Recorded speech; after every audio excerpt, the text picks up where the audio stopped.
I think Musiala can be the best midfielder in the world. Yeah. I think Jude can be the best player in the world. Is my jacket making him feel uncomfortable a little bit? So I just moved my jacket. As soon as I moved my jacket, he just took the seat. I was like, oh, all this time he wanted to sit down. Yeah. He sat down, hour, just talking with us, answering all of our questions, talking about old City, new City, what it's like working for Pep. Yo, bro. But Musiala wears 42. Declan Rice wears 41. Phil Foden wears 47. Yeah. Trent still wears 66. Yeah. All these men are trying to build their own legacy and stuff.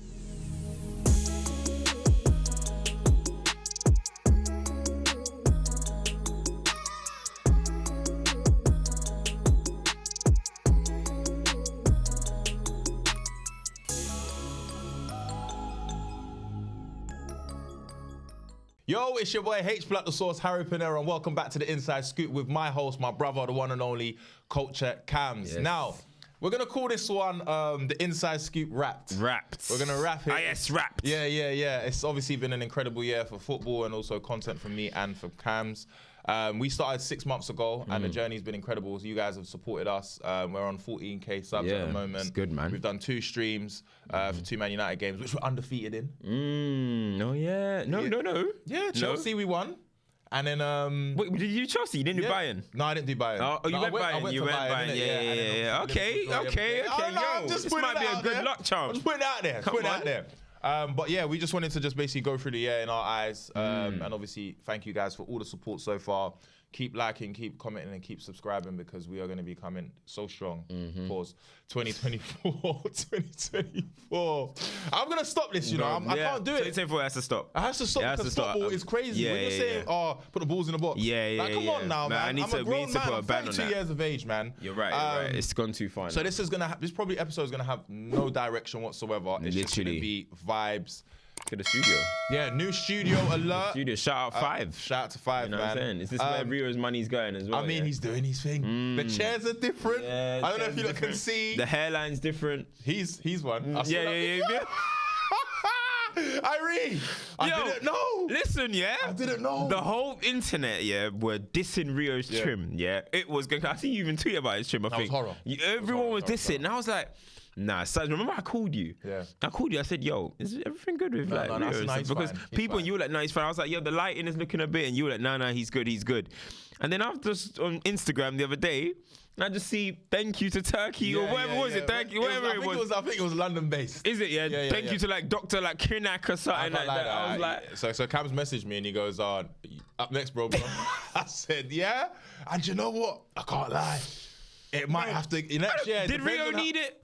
Nah, Rio didn't need it. For someone Rio's age, I feel like he was in good stead. he's in good. No, he's in good stead. But do you know what? Let's not shame people that get there. No. Because as soon as mine starts going, I'm going. I'm doing it. I don't even know if I'm going to do it. I'm going Harley Street. I'm going to keep it local. Ooh, yeah, I'm going to keep it local. If you don't see me for 4 or 5 months, I'm not going through anything. I'm just healing. Literally, I'm just healing. I hear it. Yeah, so obviously we have a Jamal Musiala jersey that was given to me, him and Leroy Sane. I met them after the game along with Alphonso Davies as well. Shout out to them 3 as well. And I did ask them for their jerseys, not Alphonso because I didn't have him on Instagram at the time. And Leroy, we spoke for time. Nice. And we spoke about football in their eyes. So one thing they did say, because obviously we didn't really play well in that game. I think we was just, basically we should have just went for it. Yeah. It wouldn't have mattered if we won anyway because Copenhagen ended up beating Galatasaray. But speaking to football players about our club, they have a different view of it. Yep. Now their view is that, Leroy was that at United there's always been great players. It's just that maybe the characters or mentality has been a bit different. And Jamal was just like, I don't even know what's going on with United. Like he's very focused, zoned out and focused on the game, right? Which brings me to speak about like sometimes our view of players is different because we're fans, right? Yeah. But then when you speak with players and they talk about how like great a player like Garnacho is, or how great a player like Harry Maguire is, or Varane and these players that we get onto, do you reckon sometimes that because of the passion that we have and the care and love that we have for our team and how great we want our team to be, we kind of blindsided with how good these players are, but it's just the situation isn't showing them in their best light. I mean, absolutely. At the same time, there's like two sides to it. Sometimes when you talk to footballers, they kind of confirm what you say. Yeah. So you're like, my analysis was correct. Yeah, you know what I'm trying to say? I call myself a scholar, man. Yeah. We'd be like, oh, we link a player, we're like, I'm a scholar. Yeah, that's the thing. But then at the same time, I do get the side to my listen. Obviously, look, if Man United are flying and it's booming, working, for example, with a club like United, you'd always be proud, right? But I've always said it'll be hard for me to proper work with Man United because I'm just too emotional about them. Yeah. I am just too emotional about them.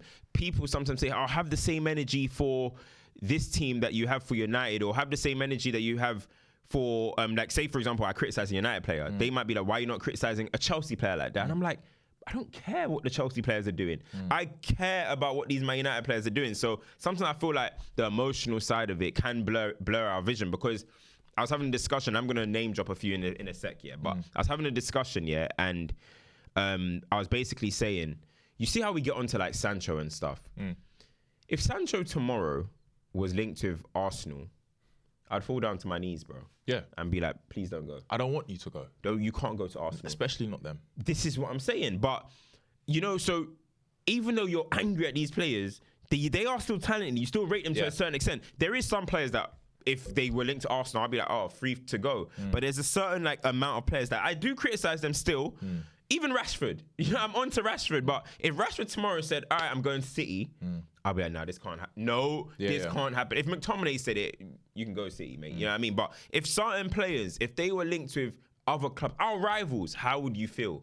That's what I'm starting to kind of put my mindset at. You know what I'm trying to say? Yeah, because no, of course. you can't just say 11, 23 players are rubbish. You know what I'm trying to say? But impossible. if these guys decided, all right, I'm going to go to, and I'm talking about Sancho, who's banished. If he turned around and was like linked with Arsenal in January, I'll be like, that would hurt. Simply because the process of Sancho coming to Manchester United was 2 seasons before he even signed. Yep. I remember when I was in IB me and Dave hit the sun.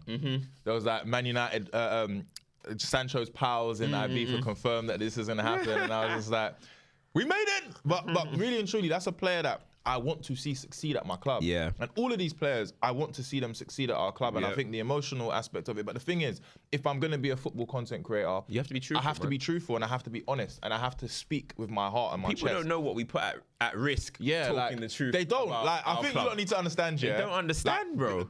Coming into this space, especially the main reason why I even got Cams on board with this, is because I felt like if there's anyone I'm going to work with, I need it to be someone who knows the game, who is honest with their opinions and can explain football in a way in which anyone can understand, right?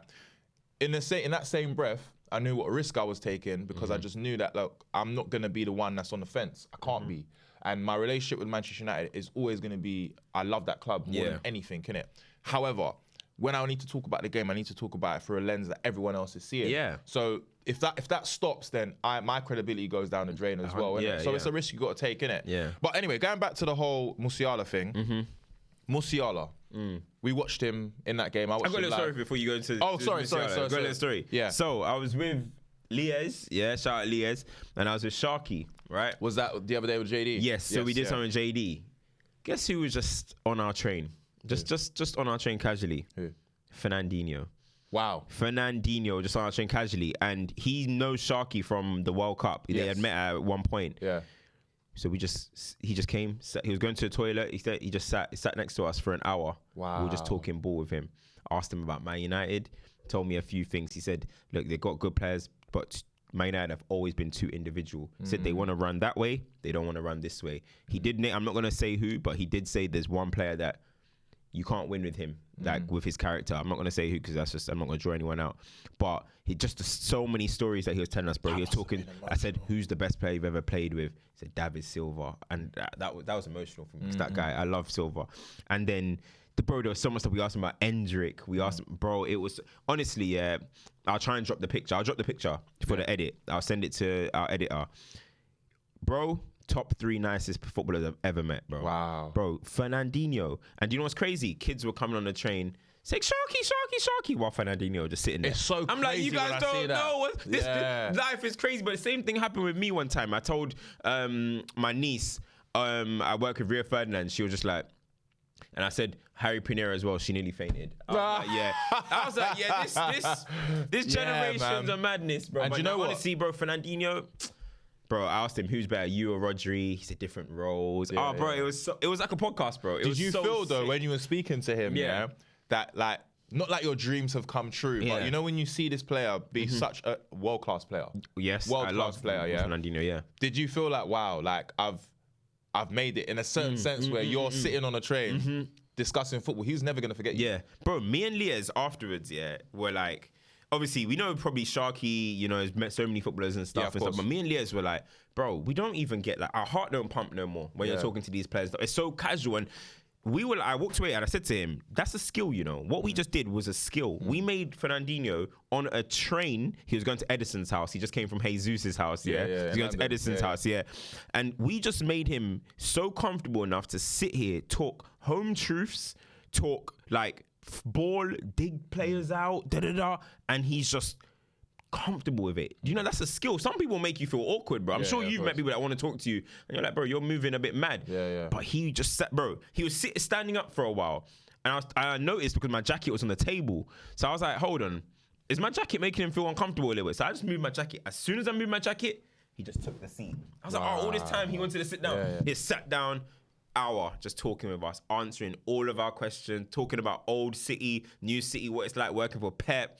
Bro. It must have been. That's one of those. That's one of those moments you wish you had a GoPro. Just bro. Honestly, I felt like pushing my luck. Like, you're on the top of the pod. You know what I mean? Why didn't you? Bro, he's like, this is the first time he's been back since he left. Okay, he's been in Brazil, innit? And he said that, bro. King treatment now. He's in Brazil. He's treated like a king. He loves it. It's different. The weather's good. And I'm just like, bro, you deserve it, bro. You know what I'm saying? I spoke to him about Raheem Sterling. Like, why do City fans don't see him as a legend? And he's just like, he doesn't understand. Because it's funny because I had a debate with somebody and they literally said Fernandinho's a legend, but Sterling's not. And I was like, wow, that's crazy. But then they were like, Fernandinho's like, it's maybe about connection with the fans. Sterling was here for a little bit and left, and maybe that's why. But he doesn't understand it. For quite a long time. He's like, he doesn't understand it. But he said that legend status is always about connection with the fans more than what you do on the pitch sometimes. And that kind of, I get it, because when you see the fans talk about Sterling, it's often about his departure, how he departed. He did thank them, but he didn't, he kind of just left. He said he should have played more, whatever. So that's kind of opened my eyes differently. It's about your connection. It's true, you know what I mean? But honestly, bro, chatting with him was, that was elite, bro. That's incredible. Shout out Fernandinho. And if you are watching, we'd love to have you, on me. Yeah, right here. Right there. Right here, because he'll give us elite episodes. Yeah, he's and I remember when he did leave, I remember there was a conversation that he had with Pep about, he's tired and he wants to go back home. And I think he's achieved everything he can at that club, innit? What a great servant to football, but also to Man City as well. And I remember when him and Fernando signed for Man City, he literally made Fernando just look like a little boy. But shout out to him. Yeah, he was a great player. But yeah, speaking about Jamal Musiala, yes, we saw how incredible he played at Old Trafford. For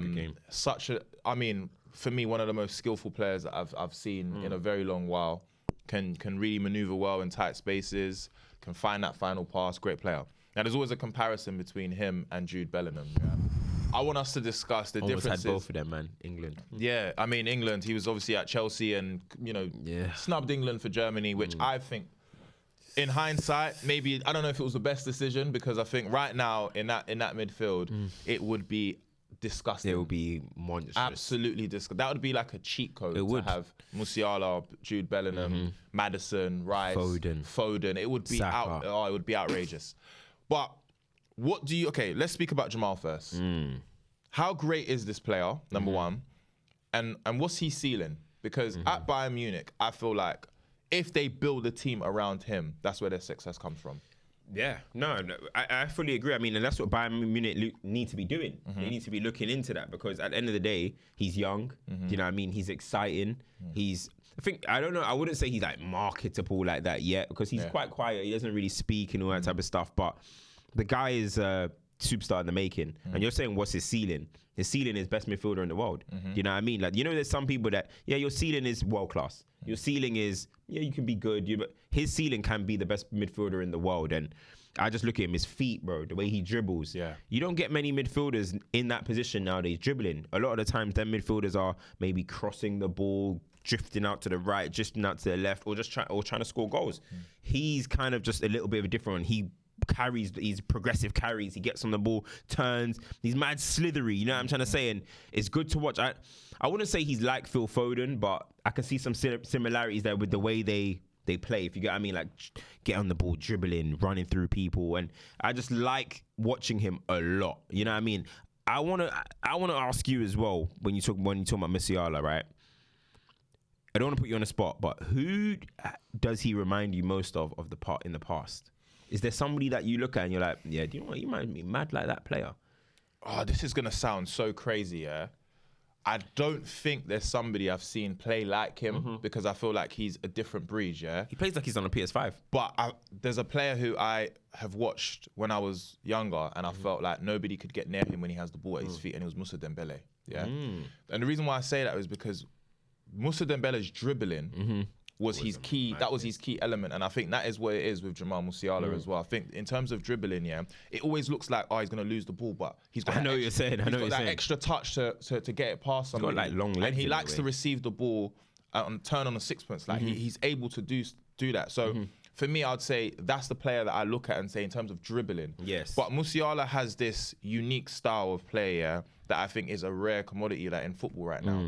In terms of being able to receive the ball, go through 2-3 players and find that killer pass. The fact that they have Sane and Coman on the wings, right, yeah, he utilizes them and he's like, he knows how to pass to their favoured foot. I think one thing that he probably needs to work on, and which will come in time, is he's finishing or getting more goals. But in terms last of season, he got a decent tally actually. No, he did, but he's that good that I expect that he can continue that. I just feel like Bayern Munich, if they can build a team around him, then Bayern Munich will become such a better team, because that should be the focal point. You have Kimmich and you've got Goretzka behind you. Let Musiala be free. Let him be the point of like conduction, if that makes sense. You've got Harry Kane there who likes to drop in a bit. You know what I mean? Like I think that's the on and stuff. Yeah. But I don't think Harry Kane needs to be dropping. I think Harry Kane can stay up there. I think when Harry Kane drops, it kind of limits Musiala's options, the way he's playing in it. But such a great player. I believe he's the most talented player in the world right now. For me personally, when I watch him play, because I just feel like we haven't even seen anything yet. But you can see the signs of a player. What he did at Old Trafford was it was taking a piss, like rolling the ball through people's legs, very quick. He can draw a foul very quickly, and it's not even like players are trying to foul him. The ball's just too quick. It's gone past you, innit? So I think he's an incredible player. Yeah, he's a mad player. Last season he scored 16 goals. So his tallies 7-8, which is good. 7-8, 16. He took a leap, and 4 right now in 17 games. So if he can be ranging double figures, trying to hit be a double figure goal scorer, especially he's not taking penalties as well. If he can be a double figure goal scorer, that's always going to be good, man. That's always going to help. And he's only played 1, 2, well, you can't even count the first season. He's only played 4 seasons in football. 4 seasons, bro. 20 years old, bro. I enjoy this stuff is mad. Man. It's mad how quick, like, these players nowadays, like, maybe I might be wrong here, but it feels like football's getting younger in a little way. Like, it's crazy how much responsibility Jamal Musiala has at 20. You know what I'm trying to say? Like, I remember when guys were coming through at 20 and had this responsibility at big clubs, we're like, generational. Now, we don't necessarily say the word generational for them, but it's just a norm. It's a norm to see a 17-year-old playing for Bayern. It's a norm to see a 17-year-old playing for United and these type of teams. It's mad, you know? It's actually mad. I also feel like with him, when I did speak to him, he just looks so clued on football, focused on football. The outside noise doesn't affect him. And I think when you look at other players, and we'll speak about the next player who we're going to not compare him to, but I feel like them two are the 2 players that I feel like will go on to be the best in their respected roles. He doesn't talk. He doesn't have a PR around his name. His PR is how great he is as a football player. And I think maybe the reason why people don't really speak about him. I don't even know what boots he wears. I don't even know what brand. That's how mad I think he's a Nike athlete. Nike athlete, yeah, because he was wearing Dunks. So I'm guessing. I'm guessing that he is a Nike athlete. But he's not that player. I think he's one of those players that as time goes on, he will be a streets don't forget player if he doesn't have the PR attached to his name. You know how it goes. Yeah. That would be if he doesn't achieve great things as well. I know, but I think there's players like, for example, David Silva. Doesn't have the PR, but you saw greatness in it. And I think Jamal will definitely follow suit in that. Got a big campaign coming up with the Euros with Germany. Right now that's a moment where he can ascend. That's a moment where he can go into German legend. Do you know what I mean? Like, that's a moment where all eyes will be on him, on his young shoulders. You know what I'm saying? Say, by the time it's there, he'll be 21 years old. There's obviously Leroy Sane, there's Kai Havertz, and there's Wirtz as well, who's a madman as well. But that is actually where people are going to look at Musiala. Toni Kroos might be coming out of retirement. Really? Yeah. Because he's playing. I was speaking to Rudiger when I was in Madrid, and he was just like, with Tony, his view is more about, his standpoint was more about Germany as a country rather than a national team. If Toni Kroos comes back into that team, you have one of the best midfield players of all time there to be a leader, not just only on the pitch, but in a changing room and so on and so forth. And I'm sure all the players would appreciate having such a player there as well, in terms of understanding Toni Kroos has done it, won it all.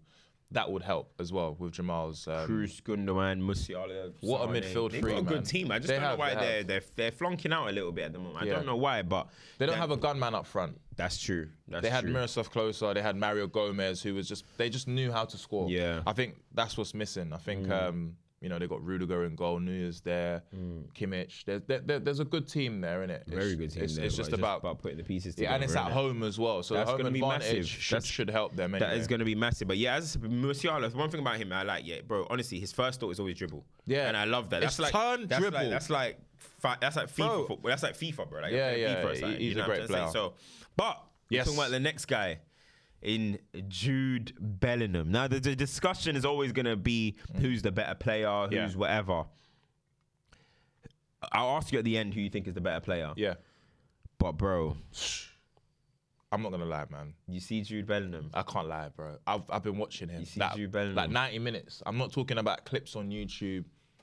Jude Bellingham is already playing like a complete player.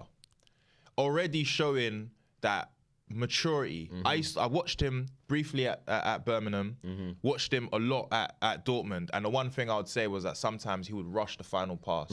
He seems to have understood and matured so much in his game. When he receives the ball, he plays kind of like, there's not one position that Jude plays in. He'll play, he'll start off defensively receiving the ball from Tony, passing it to Rodrigo or Vinny, creating space so that he can receive the ball and then try and find another play. Like, he understands the positioning of a football player so much that you can kind of call him a 6, an 8, and a 10.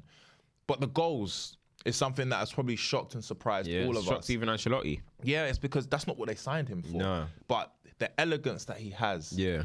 There is so much similarities, and dare I say it, to the one and only Zinedine Zidane. I'm not saying he's like him. Similarities. The way he plays is so effortless.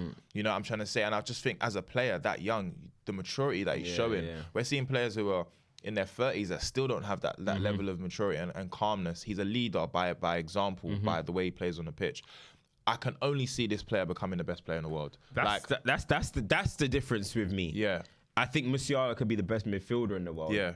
I think Jude can be the best player in the world. And that's the difference. And bro, honestly, like I said the other day, some people are anointed. Yeah. Some people are just, the fact that Birmingham retired his number and it was laughed at, and now he's the talisman of Real Madrid. Royal Madrid.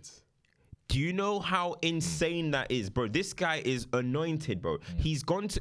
We haven't seen impact in a season like this at Madrid since Cristiano Ronaldo. And I'm not, you can't even say don't compare. He is doing Cristiano Ronaldo things at the moment. Do you know how insane it is? Now, will he go on to be Ronaldo? Probably not.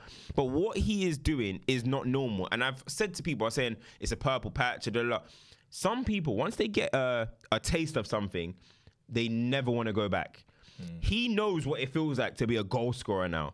This is going to be him, bro. There was one goal that he scored the other day. He did a 1-2, came and he just side-footed it into the bottom corner. I was like, now he's got the composure just to be slotting it first time like that. Left foot, right foot, headers. He scored 2 headers now. Bro, the guy is an absolute monster. And the thing about him that his athleticism, never looks tired. That is what it makes it so hard to compete with him because he is a peak athlete, bro. Only some people in world football will be able to match him in that way. Maybe you might have like Declan Rice's, you might get an Onana or something like Everton. These men who are like crazy athletes. Yeah. His athleticism level, bro. I saw him standing next to other Real Madrid players. He looks like their dad. Yeah. And I'm like, this guy's 20 years old. Like, injuries aside, barring injuries, he should go down as one of the greatest English players ever. Like, and I'm not even trying to like put too much pressure on him. That's not even a pressure thing. He's anointed, bro. I'm telling you now. Like that's what separates. You see, bro. Like I always said, some people might say some people might say Mbappe isn't the most naturally gifted amongst them. But you know, I always say, I said, this is an era of athleticism, and he's by far the best athlete in the game. And I look at Jude Bellingham, and I say the same thing. He's the Mbappe of centre midfielders, bro. He is the Mbappe in centre midfield in terms of what he's doing at the moment, in terms of his athleticism, in terms of his impact. And the only thing now we want to see now is can he go and do it for England in this Euros? You know what I'm trying to say? And the fact that we're even asking this at 20 years old just shows the level. Right. And I was always saying, like, Foden, it's the talent, and there's Saka's and you see Jude. Yeah, that's their dad. Pay respect. No. That's OG. He's the big dog. That's and the thing, even me, I was kind of saying maybe put Foden in 10, Rice and Bellingham. It depends where Bellingham wants to play. If Bellingham wants to be England's 10, Foden. No, nothing but love and guidance. No. and do you know what it is though? It's that these players are still finding their feet, I guess, season by season. Whereas, like I said, the maturity that I've seen from Jude Bellingham, it's his mind. He's like, it's literally being able to, like, you know, get the ball in tight spaces and just shift it quickly. People didn't expect that side of him. And then also finding dribbling. space. He can dribble, bro. He never waits. Like, he passes the ball and expects. And he's on the move. Expects to move. Like, that shows me that you understand the rhythm of the game. You understand patterns of play. You understand how to develop yourself in game. There's been games where it's been tough, and he's been the one to break the duck and make sure that the Real Madrid get a win. Yeah, for me, that is a leader, and they don't have a clinical striker right now. Hostile, apparently Icardi's on the list or whatever for January, but it doesn't even matter. Yeah, the fact that they've won every single game in the Champions League, obviously Girona having an incredible season in La Liga, and it's looking tough, but I just believe that Jude Bellingham, has all the attributes to be the best player in the world, and currently, right now, in my eyes, he should be number 1 on the Ballon d'Or list. Yeah, based on how the season is right now. If the season was to end today, I think everybody's vote would be Jude Bellingham, because you can see what he's doing. It's absolutely incredible. He has 17 open play. He has 17 goals this season, no pens. Yeah. Bro, this is one of the most incredible goal-scoring midfield seasons we've ever come across. Like, Frank Lampard has many, but Lampard, if you look at many of them, he might have 8 pens in there. You know what I mean? 9 pens, whatever. Yaya Toure had a few set pieces. I think 10 of his 20 were set pieces. Jude, no free kicks, no pens. Just pure vital goals as well. Man. Vital goals. They've been winners. They've been equalizers. They've been El Clasico. Bro, at this point, and the iconic celebration at this point, like, it's just so I said, like, some people are annoyed. His mentality. You know, Ange said a great point, and it's mad because I was saying this to Maze the other day.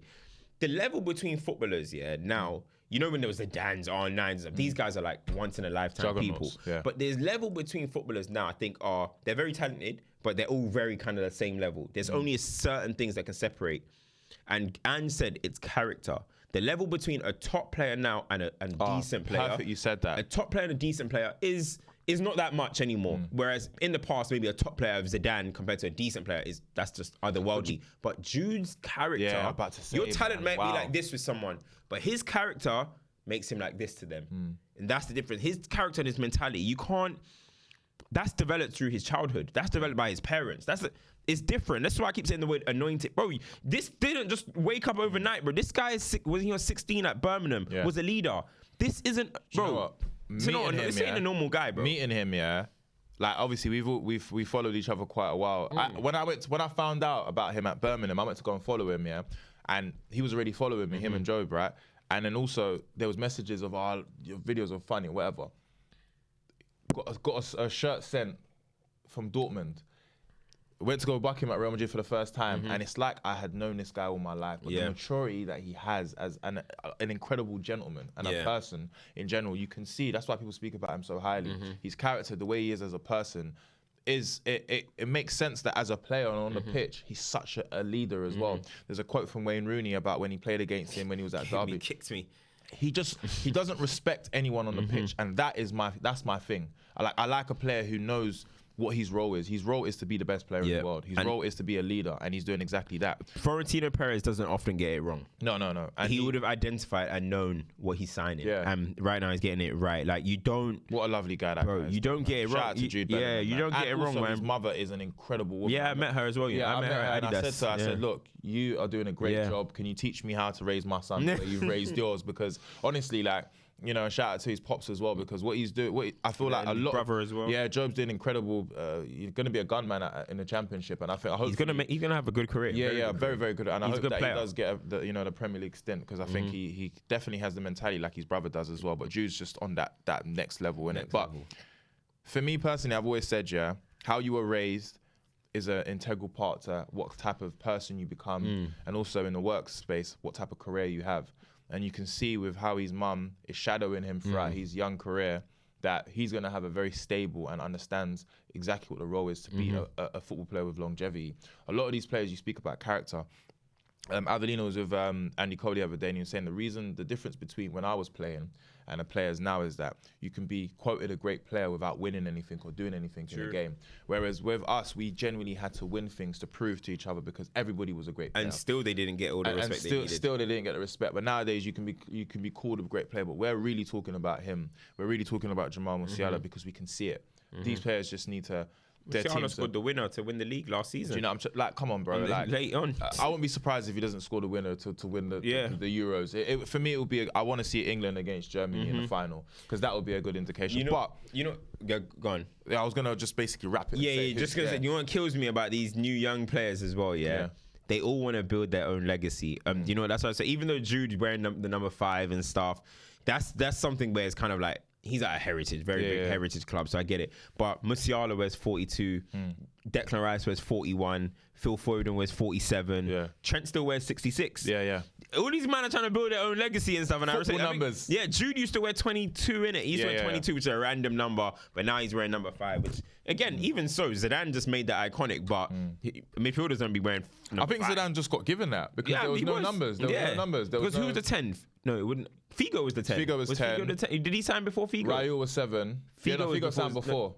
No, Figo signed before Zidane, right? Yeah. He was Perez's first signing. Yeah. And then Guti was number 8, right? I think. I don't know what Guti was. Figo. I mean, I know Raul was 7. Ronaldo was a number 11. Raul was 7. Yeah. Figo was 10. I don't know what Guti was. Yeah, Guti. I think he might have been 8. I don't know. Zidane just got given that. Yeah. But anyway. So. Obviously, we have to. And guys, in the comments, please, let us know what you believe. Explain. I like what we love is when you guys get involved in the comments as well, your views on what we're saying, because this is not no set in stone. This is just our views on the game. But if I was to pick a player right now that I'd say is the better, I'd say Jude Bellingham. And who do you think is going to be the better though? I think Jamal's career. If you had to start a team tomorrow. See Jamal, I prefer him because I feel like, you know, even though we haven't seen it yet, Jude getting marked out of a game or someone really giving him, I think there's nothing you could do to stop Musiala. When he's on song, like I've seen many games where like literally he's the one that they give the ball to and he can create so much space. I think if you had them two in the team, it's a problem. But for me, Jamal, I think if he's given the luxury to be the main player and they build the team around Musiala, we're having different conversations. I think with the difference between him and Jude is taking that responsibility. So that's the reason why I'd say Jude is better in this precise moment. But in terms of talent, I think the talent that Jamal has is absolutely incredible. And I think later on, we will start to see the depths. I also feel like a move away from Bayern Munich isn't a mad thing. I think if you put Jamal in a Man City team right now, it's class. I don't even want Pep to kill the dribbling, man. No. That's the thing, though. I feel like he has a bit of freedom there at Bayern. But if they can build it around him, he'll be incredible. But I think what Jude is doing, we've never seen it before. So for that reason, I'll go Jude. I gotta go Jude, man. Yeah. This guy's, bro. Yeah, this ain't a normal guy. Yeah, he's not. This isn't a normal brother. Like it's not. What he's doing is silly. I keep saying it's Real Madrid, bro. It's the greatest. It's the most successful and biggest club in the world. Like. Yeah, I've just got to go Jude. I think right now it's Jude, and I think ceiling is Jude as well. Like I'm going to stick on that one, and that's not even no disrespect to Musiala. I think Musiala is going to be great, but Jude, Scary sight. Not a normal brother, bro. Not a normal brother, man. But let's move on anyway. Yeah, so Let's make sure you guys let us know in the man, comments, we love that. We love that. Jamal or Jude, bro. Do you know what I would say though? Yeah, I love the fact that through my content, I'm able to meet these incredible players. Absolutely, bro. Like, you know, and it's mad because I'm doing my own thing in my own space. They're doing their thing in their space, which I love, and which in their downtime they love watching our stuff. So it's just great, and they're just so humble. And we need to do inside scoop abroad, man. We do. Don't worry, time will come, man. But we need Jude, you guys to shout us, man. Real Madrid game. Yeah. Jamal. No, I got you, man. I got you. I'll shout my boy Tony. Shout out Tony, man. Let's go out there, bro. But yeah, with the man then, bro. So 2023, yes, been an incredible football year. Yeah. Who do you reckon has had the breakthrough this year in terms of like, wow, I didn't know that was coming, and you've been really, really good? Or it's very difficult to tough pinpoint, one, isn't it? Because a lot of players have kind of like, it's been. Do you know what? I'll say the Premier League. Have you enjoyed football this year? Have you enjoyed football in 2023? It's tough. Because to be fair, Man United did have a decent year. No, we did. So not. I don't want anyone to think, oh, just because your team. No. Did you enjoy football in 2023? I feel like I've enjoyed previous years more, and I don't know what it is. I can't put my finger on what it is. Yeah, I do feel like there's not a lot of top teams at this precise moment. I think a lot of other teams, like for example, look what Girona is doing.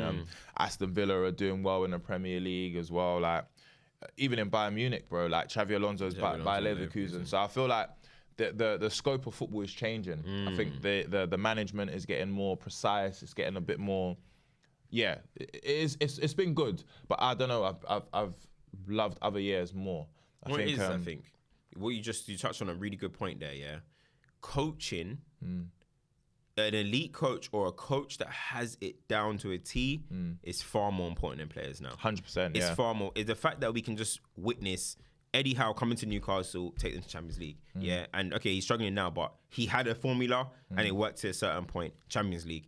Seeing what Unai Emery is doing, potentially Champions League. Girona, Leverkusen, breaking records at the moment. It just it's coaching, it's everything, and this is the problem when people are talking about don't sack the manager. You saw. Bro, I'm telling you, an elite manager can change everything, bro. Or a manager that just has it down can change the whole landscape of a football club. It's mad. Like players now, as I said before, you're all around the same level in a way, bro. Like it's gonna take the coach to bring it out of you nowadays, and Anyway, but that was a good point what you made. So my player though, if I could pick a player, is Rodrigo from Real Madrid. Breakthrough of 2023 for me, yeah. I think this end of this year, and also last season as well, we saw what he can do with him and Vinny. But this season, I think I know 2023 is ending now, and this last 6 months of football that we've had, wow, he has been out. And I think when you spoke about the players from Brazil, being gentrified, which was hilarious, yeah. I think he's one of the ilk that he was trying to cancel me for that. That are not, because I think Rodrigo possesses the flair, the Joga Bonito of Brazilian football that we came to love when we was kids. He can score. He's a great dribbler.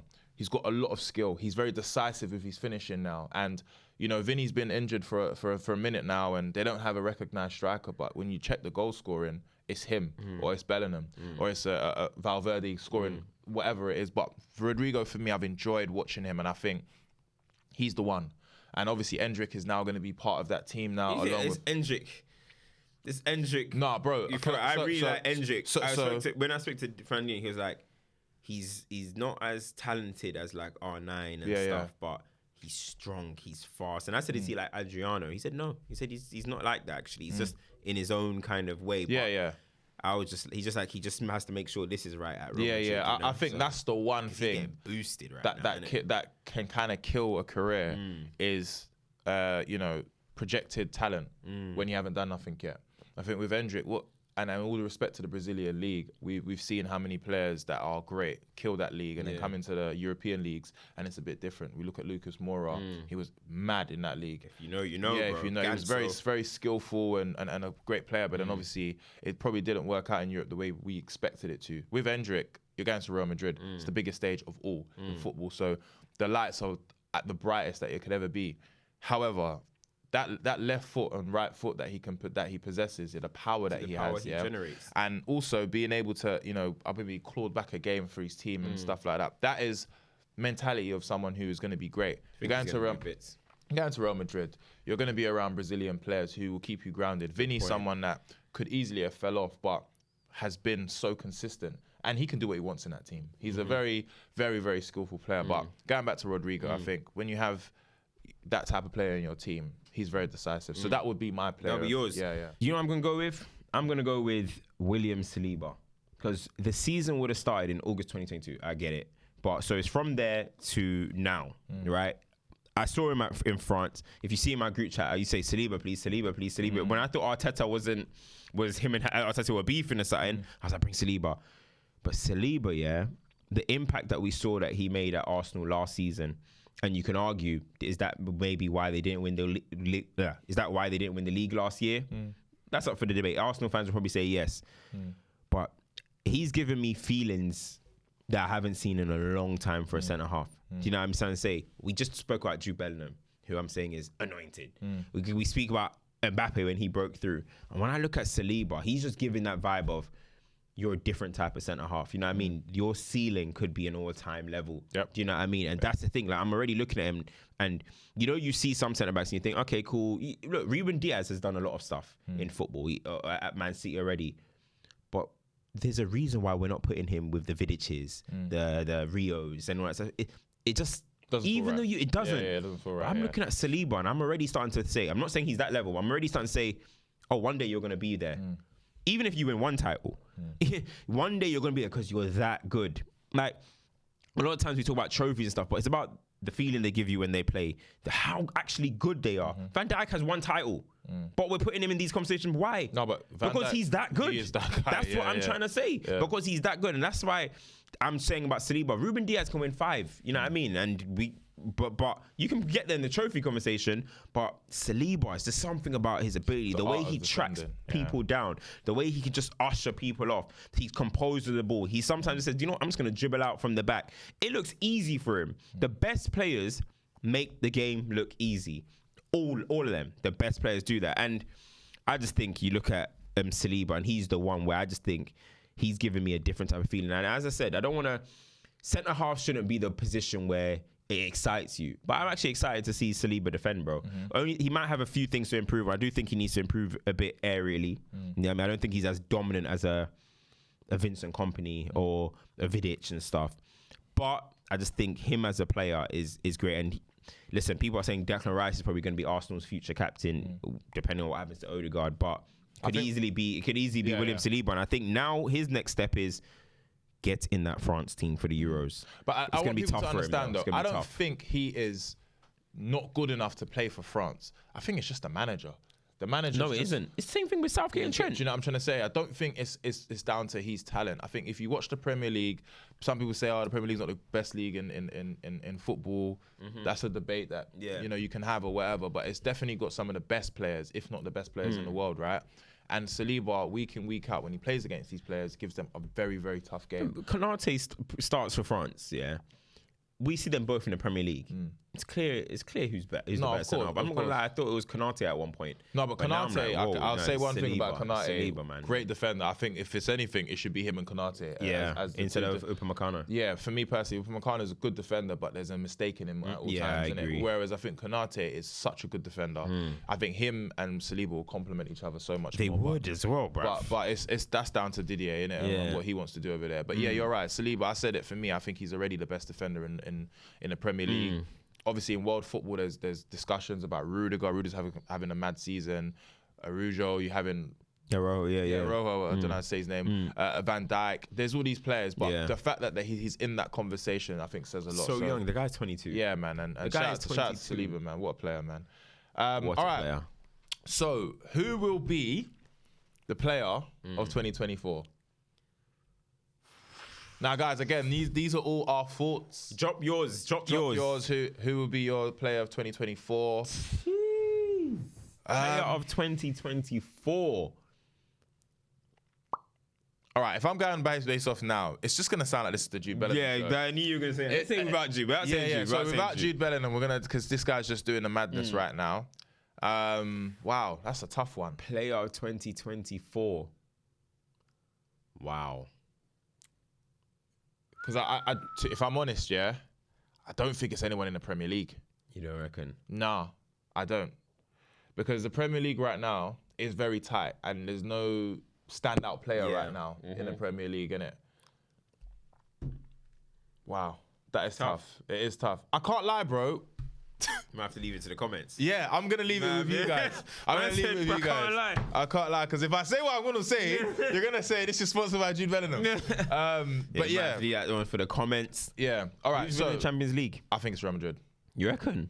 They've got a lot of injuries now, though. Alaba, and Courtois. Well, Courtois back soon, though, no? I don't actually know, you know. I don't know. They've all got ACLs. And they called that the...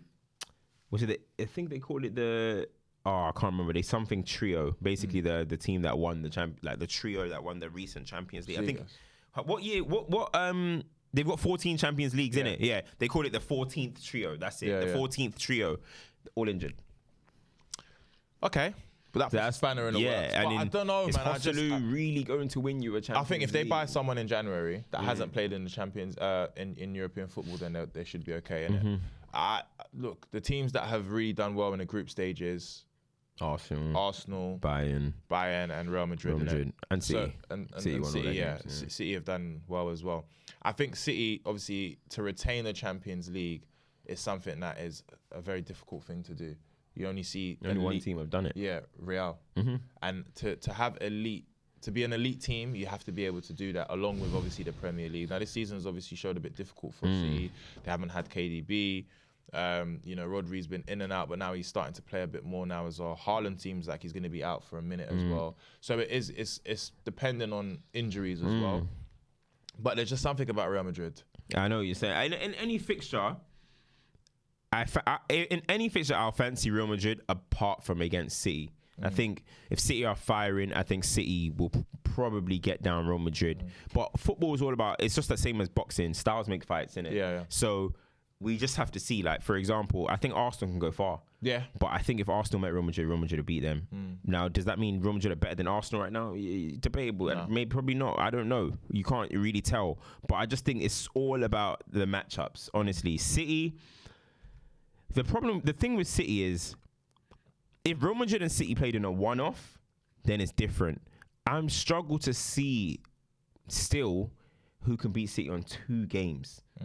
You have 2 games to beat City. It's just, but I know they're not firing at the moment, but just no. January is when I take City serious. I never take City serious before that. By December time, everyone's thinking about roast dinners. Yeah. When we get to January, that's when things get real, right? And we've seen that over the last 5 years. That January, the turn of the year, they're a different team. My thing is that if let's say we do have this Real Madrid, man, the Bernabeu is not a safe place.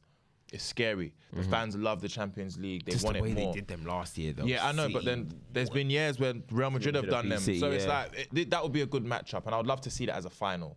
But Arsenal, I think with Arsenal, what we're seeing this season as well is that they're winning ugly. They're being very, very defensively compact, and then they're finding these late goals. If it's not Saka scoring, it's Havertz. If it's not Havertz, it's Odegaard. If it's not Odegaard, it's Rice. If it's not Rice, it's Gabriel. Jesus. So I'm very, like, they're underdogs, and I think they're gonna go under a lot of people's radar. But when you look as time goes on, if they're in a semi-final, then that's a chance for them to win it. I think they can get semi. I think they should be aiming so right now, I would just say Real Madrid based off history, but I'm not writing off the likes of Bayern Munich either. I'm not writing off the likes of Arsenal or City. I think those 4 would be in the running to win it, but my money would be on.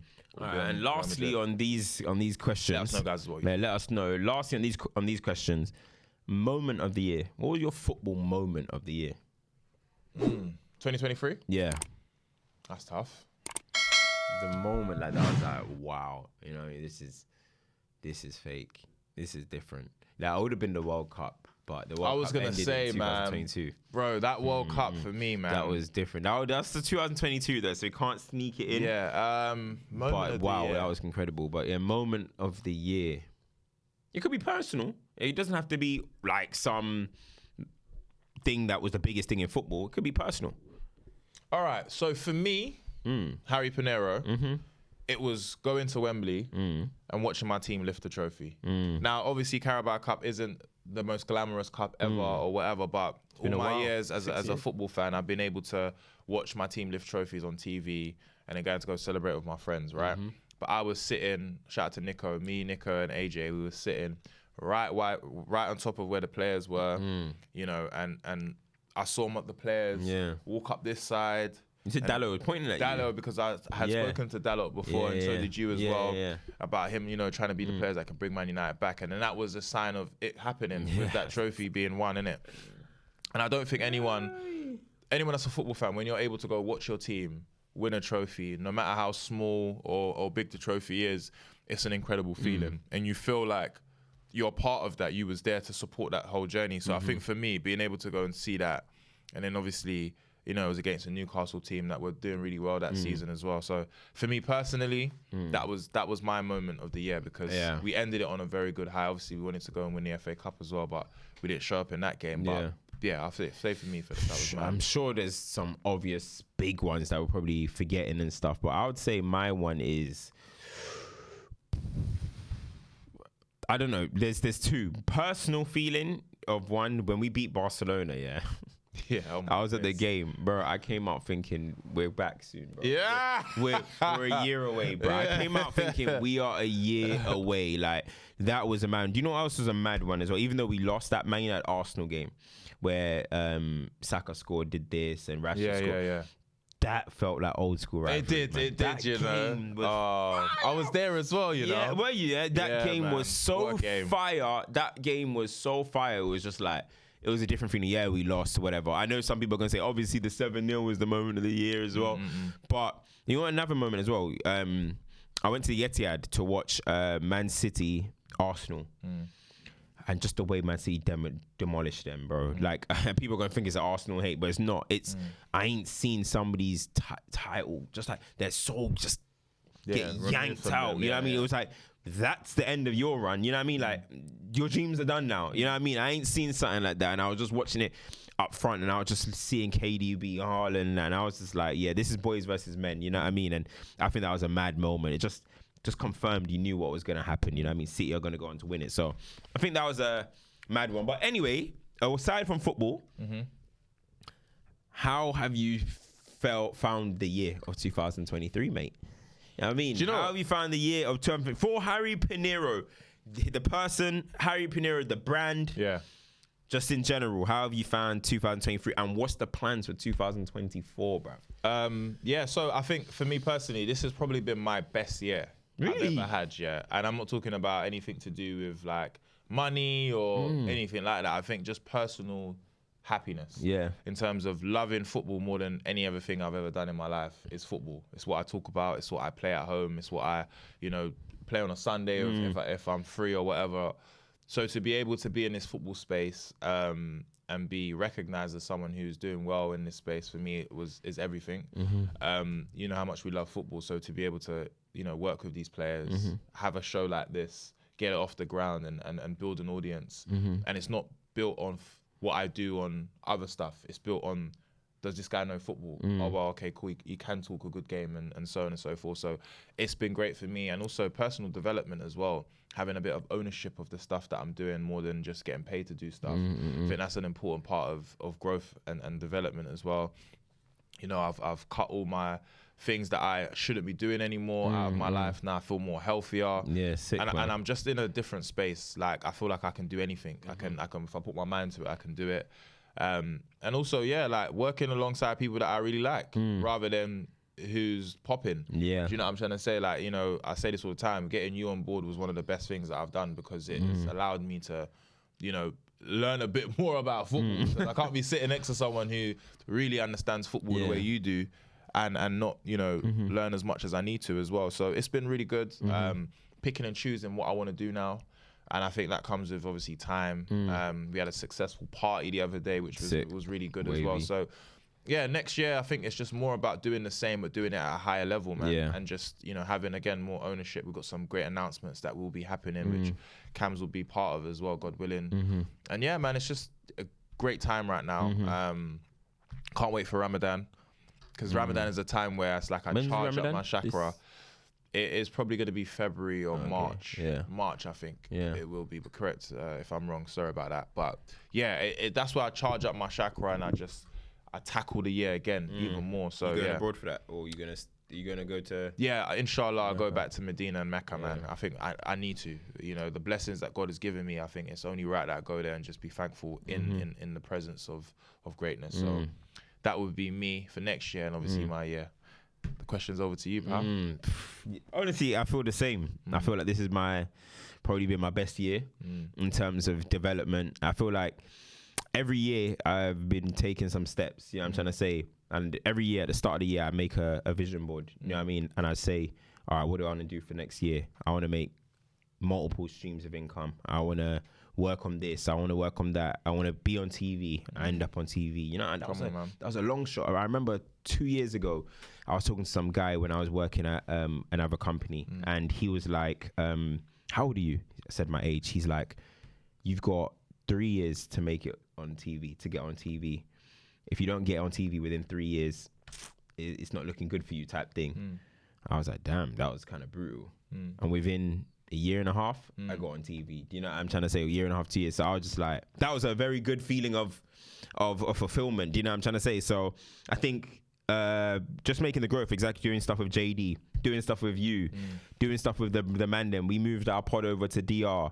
So just so many stuff, like, and as you mentioned, I've met so many different new people as well in the industry and out the industry. You know what I'm saying? I remember I even saw, shout out to Philly, saw him at your thing, and just the words that he was saying to man, you know what I mean? He was chatting to man. I was just like, I remember watching these man, you know what I'm trying to say? Watching all you man, and now you man are not even just brethren, colleagues as well. You know what I'm saying? I can be like, yeah, we're working partners, you know what I'm trying to say as well. Like, not only my brother, we work together. So that stuff is different, you know what I'm trying to say? And yeah, so just the general growth, 2024, same again. I've been flown out to different cities to work. My boy been flew out. Bro, flew out. I feel like the city girls, bro. You know what I'm trying to say? But literally flew to different cities to work, bro. Not just to work, you know what I'm saying?